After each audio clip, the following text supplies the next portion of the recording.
ये संसार में हम आप आए, ये दुनिया एक दिन छोड़ना पड़ेगा, ये जीवन की सच्चाई है। तो आत्मा अपने मनरूपी पति के लिए समझा रही है कि भाई जिस जिस जन्म में तुम गई और हम तुम दोनों लोग साथ साथ रहे और कई जन्म हमने आपने बदले, लेकिन कभी भी हमारी आपकी मुक्ति नहीं हो पाई। तो क्या समझा रही है? अपने पति रूपी मन के लिए समझा रही है। आत्मा कैसे समझा रही है देखिए। अरे रे मन मुसाफिर निकलना पड़ेगा, काया कुटी खाली करना पड़ेगा। रे मन मुसाफिर निकलना पड़ेगा, काया कुटी खाली करना पड़ेगा। माटी की मूरत को सदा तू संभाले, और जिस दिन घर का तुझे हाकिम निकाले, हो करके कैद तुझे और जाना पड़ेगा, काया कुटी खाली करना पड़ेगा। रे मन मुसाफिर निकलना पड़ेगा, काया कुटी खाली करना पड़ेगा। आएगी नोटिस जमानत न होगी, पल्ले में घर कुछ अमानत न होगी, उसका किराया तुझे भरना पड़ेगा, काया कुटी खाली करना पड़ेगा।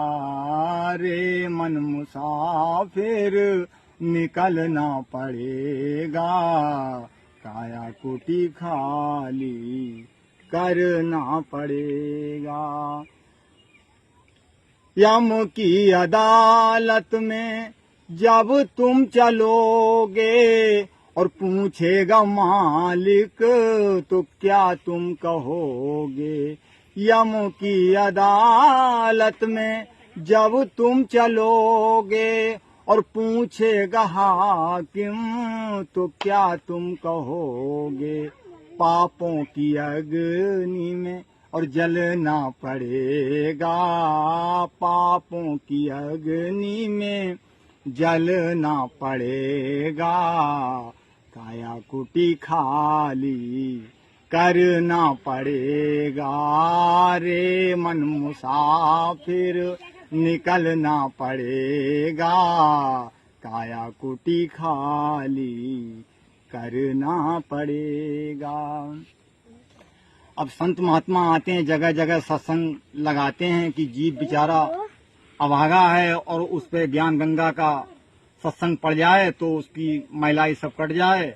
लेकिन क्या है, हम आप सत्संग में नहीं आते, सत्संग जुड़ते ही नहीं, तो हमारे आप के अंदर गंदगी कैसे साफ हो। तो क्या कहा है, कहे तो मेरी न मानोगे तो यमराज मनाएगा, और तेरा ही कर्म मर करके भोग भाएगा, और नरक बीच भोग सहना पड़ेगा, काया कुटी खाली करना पड़ेगा। रे मन मुसाफिर निकलना पड़ेगा, काया कुटी खाली करना पड़ेगा।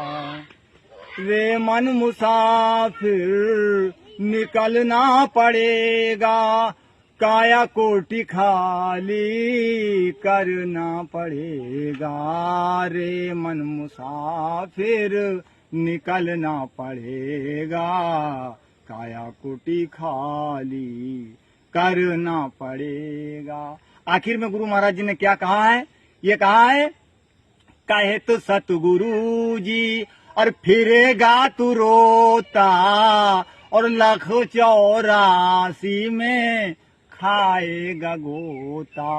फिर जन्मना और मरना पड़ेगा, फिर जन्मना और मरना पड़ेगा, काया कुटी खाली करना पड़ेगा। रे मन मुसाफिर निकलना पड़ेगा, काया कुटी खाली करना पड़ेगा। प्रेम से बोलो जय गुरुदेव।